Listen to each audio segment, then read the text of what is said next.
Alright guys, let's talk Kengan. What's up guys, this is going to be my review for Kengan Omega chapter 160. I hope you guys are doing good. It has been ages. It took a lot longer than I thought to set up my new channel, which is now up and running. If you guys are into fitness and stuff like that and anime, make sure you check it out. I'll put the link in the description. But we're here to talk about Kengan. And this chapter has brought a lot of interesting stuff. I'll be honest with you guys, I wasn't the biggest fan of this arc so far, mainly because it's not like it wasn't good, but it just felt like there was something missing. And I think it's because it felt a little bit rushed. Like we had the time skip, like the 6-month or 9-month time skip after the Kengan versus Purgatory competition. And then we had like another 2-year time skip where we were gonna see Oma versus Koga, then it got skipped. And then suddenly the Worm was doing a madness. Ryuki was doing up Batman and Robin with Okoya. Koga was training with all these guys and was suddenly like one of the supernovas in the Kengan versus Purgatory landscape. Everyone was making like all of these alliances. We were getting all of these reveals like the Connector and then Yan, which was pretty cool, but it just felt like everything was rushing or everything was happening a lot sooner than I expected it to happen. Or there wasn't really that much of an ease into it, I should say. It just happened. And you know what? I'm not the author, I'm not the writer. I know Sanjevich probably has a plan for this, but it just wasn't to my taste necessarily. And if I'm thinking about it, it's probably that Sanjevich wanted to get to the point that we're at now as soon as possible. So let's talk about the chapter. So the chapter starts with Koga and Oma and they're kind of doing some training. They're being watched by Ryuki and Yamashita. And I think it's cool because we didn't really get an answer to what happened between Koga and Oma back in the day, like 2 years ago when they went to spar against each other. But it kind of seems like, obviously Koga's not at that level, we already knew that, but it kind of seems like every time they've been meeting up, and it's said that they've been meeting up quite regularly, Oma's more training Koga more than them actually sparring against each other, which is cool. We see that Koga's been developing his fist style, and we also see the limitations of the fist style as well. We saw that a few chapters back when he was training with Agato and Lolong, but we see a more specific example when we see Oma's attack against him when he goes against him in his blind spot, hiding the inception of his attack, which is pretty clever, and it kind of seems like this will be something that fighters will use against Koga in the future, so it's something that he needs to know. I do also like that Oma's almost taken on that Takita Nico role that Nico took with him, and I think it's funny that Oma's not really that great a teacher either. Like Nico, obviously he knew this stuff, he was very powerful, but when you look at the flashbacks of him actually teaching Oma, like the way he explains things isn't the best. Like when he was teaching Oma about the Firecatcher and he was just using random words just to try and explain what was going on, or like when he was showing Oma Demon's Bane and he only knew how to teach him the way that he learned it, going to near death. So to be honest, I just thought it was funny that Oma was just skipping steps in the thing. He was just like, you know what, you do this and then you'll be able to do it. And I also think this was a good way to show us where Koga is in relation to Oma as well. Like Oma's very carefree in his teaching. He's not worried about teaching Koga techniques or trying to hold back or anything like that. He doesn't really see him as a threat, not in a bad way, but he's just not there yet, and that's fine.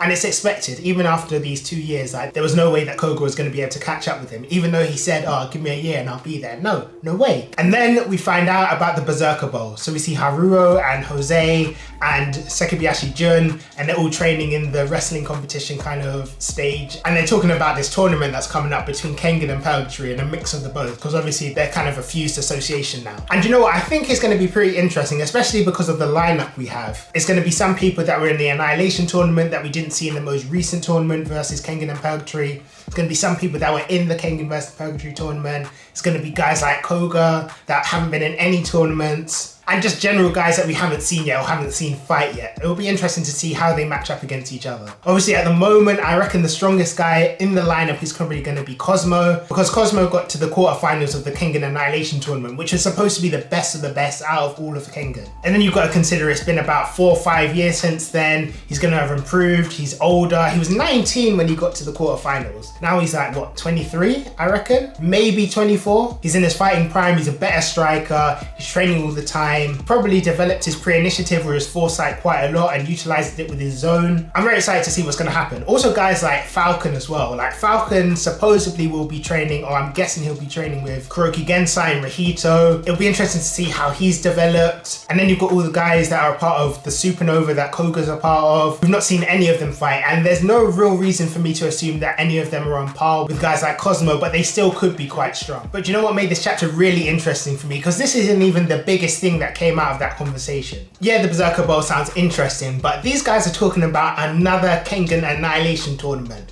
Or not even a Kengan Annihilation Tournament at this point, it's another Kengan and Purgatory Annihilation Tournament, which is crazy to me. Because you got to think about it in this way. This is going to shift the whole lineup of the Kengan Association. And we find out from Nogi that it seems like the reason this is happening is because they're not happy that Nogi agreed to partner up with Purgatory without having to like inform anyone, because you know the balance of powers between the Kengan Association and the dynamic is a bit weird. Not everyone's on Nogi's side, and trying to keep everyone happy isn't easy. Heavy is the head that wears the crown. But yeah, basically everyone's not happy, so someone, we don't know who, is trying to do whatever it takes. I think you need to win like 50 matches or something like that. If I'm remembering correctly from Kengan Ashra, I could be wrong. You have to win like a certain amount of matches in a row to be able to have enough signatures to be able to go against the current chairman and initiate the Annihilation Tournament, which is going to be cool. I'm very curious to see who it's going to be, but like who it is that's going against him doesn't really matter that much, because I feel like there's going to be a lot of contenders in this Annihilation Tournament. Remember, it's a free-for-all. Like the man or woman that goes against Nogi and gets those signatures can initiate it, but anyone who participates can go for the crown. And we've got guys like Hayami Masaki, who were working from the shadows after Katsumasa died. We know he's got some kind of sinister plans, and it wouldn't be so far-fetched to assume that him becoming chairman or becoming chairman through his uncle would be a good way to set his plans in fruition. We also got Retsudo. We know that guy believes that the Kengan Association is his birthright. He's very protective of it. It wouldn't be so far-fetched to see him have a fighter in the competition or even participate if he wants to be the chairman, which would be pretty cool. Like, I really want to see Retsudo fight, and this would be the perfect time to see it, if I'm being honest. And there'll be plenty of other antagonists as well, just as when we saw with the Kengan Annihilation Tournament previously. And there's a lot of guys that were in that tournament, a lot of CEOs, or I can't remember what they're called. I guess they're association members that were trying to vie for the chairmanship, and they said that they'll have another go next time, so it'll be interesting to see if they actually do that. Like Furumi Pharmaceuticals, Iwama's Heavy Industry, and other ones like that. Like everyone's trying to go for the crown. And then you've got to think about Nogi. And to be honest, this kind of makes sense because Nogi's storyline kind of seems like it's done. Not like he's gonna die or anything, but he was definitely a more interesting character when he was trying to go for the crown in the Annihilation Tournament. Like he had a purpose, he was trying to make things right between Yamashita's family and his own. He was trying to make sure that he could get the crown. He was trying to change up the setup of the association, and he's done pretty much all of that already. There's not really much more he needs to do. So it does also bring an interesting dynamic if he's trying to fight to keep his chairmanship. And you've also got to think about who's going to be participating in the tournament, because we know that all the high-ranking Kengan fighters, all the high-ranking Purgatory fighters are all taking a time out. None of them are going into this Berserker Bowl thing because they know that this tournament is coming. So they're like, we need to rest up, we need to make sure we're ready. So when the time comes, we're going to do a madness. So that means pretty much all of the heavy hitters are going to be in this tournament. I reckon we're going to have Oma, we're going to have Wakatsu, we're going to have Kano, we're going to have Lelong, we're going to have Hatsumi, we're going to have Rei. All of these mad guys, and I'm so ready for it. And the matchups are going to be crazy as well. We need to see Lelong versus Agato. We need to see what Rei's learned since he's been training with the Wu clan. Hatsumi as well. Like all of these guys will have improved. And then there's a further 2 years since we last saw them. And then you've got to think about all the other Purgatory fighters that are about, all the other high-ranking Purgatory fighters. Like this is going to be,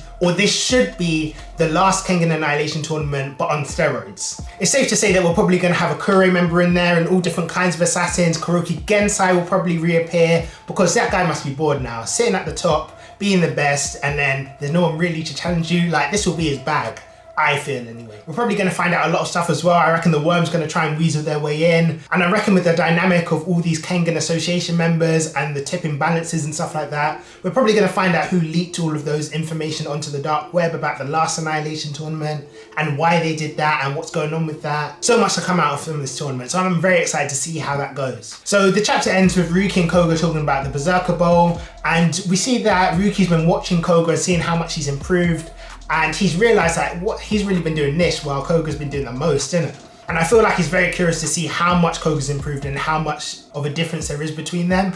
I reckon it's going to be pretty close. But basically he says, I want to join this Berserker Bowl tournament. I want to be in there. Which makes sense because while Ryuki is strong, I'm not exactly sure if he's strong enough to compete in the Annihilation Tournament yet. I don't really think he's at that level. Like if I was gonna guess, I'd say maybe he's around round 1 Oma level, just because like he hasn't really learned anything new. We already know the limitations of the Gao style and he hasn't really done anything about that as far as we know. So yeah, I don't know how that's gonna go, to be honest with you. But yeah, it looks like we're going to be getting Koga versus Ryuki, which is going to be very interesting. Tournaments are happening. Berserker Bowl's coming first. Let me even read up the lineup for you guys, because I'm kind of excited, to be fair. So we've got Himura Ryo, always cool with like, this guy's strong, and to be honest, he got done dirty by Canada, so it'll be interesting to see how he actually fights in a kind of tournament-based fight like this. We've got Falcon. I like Falcon, he's an interesting character, not my favourite character. His fighting style is interesting, makes me laugh. And it'll be cool to see how much he's improved since he's been training under, I assume so anyway, Kuroku Gensai. And I can't lie, his headband looks sick. Then we've got the Howling Spirit, Saw Pang, one of my favourite characters. This guy is a beast as well. It'll be interesting to see if him and Cosmo got matched up, how that would work. Obviously the King of Stranglers, my favourite to win this tournament at the moment, Imai Cosmo. We've got this Brutal guy, Brutal Lily. I think he's the guy that fought Garuki and like lost in like 1 second or something like that. But it's been 2 years since that happened. He uses like, is it Pancration or whatever it's called? So we'll see what happens with that one. Leonardo Silva, the Miracle of Sao Paulo, that's a code name. One of the supernovas, I think, we'll see what he's saying. We've got Namnat, the God of Saigon, cool. Kim Jang-ji, the God of Speed, or Godspeed, I think it is. That he will be very interesting to see, because we haven't seen, I think he's a Taekwondo. We haven't seen a Taekwondo fighter yet.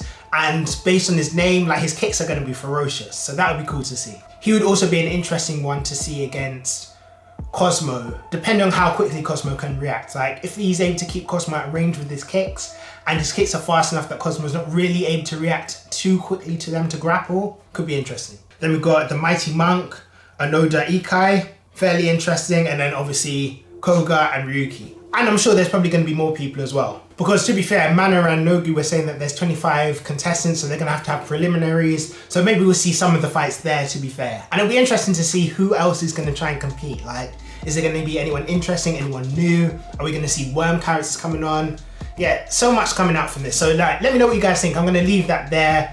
I'm happy to be back. I'm not guaranteed that I'm going to be back every week, but I'll try and be back most weeks, or at least some weeks, more often than I was before. Thanks for watching, and until next time, I'm out.